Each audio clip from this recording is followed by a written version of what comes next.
So yan guys, ito na naman ako sa buwis cellphone na video ko. Ayan, maipakita ko lang yung magandang view sa inyo. Dito ito sa labas ng kwarto nila amo. Ayan. Ayan na, medyo maaliwalas na yung panahon dito sa Hong Kong. May araw na din. Pero sana wag naman umulan mamayang gabi para makapag-chatting na ako.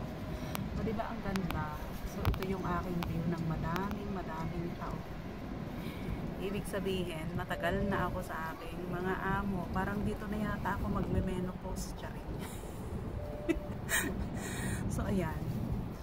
Ayan, meron silang ewan ko yan. O, yan. May hinuhukay sila dyan. Nasabi ng alaga ko, parang panibagong stop ng MTR. Ayan. O, diba ang ganda? Nasa 23 floor ako. Pero itong building kasi namin, nakapatong pa sa 4 na palapag na building. Mall kasi yung baba namin. Ayan.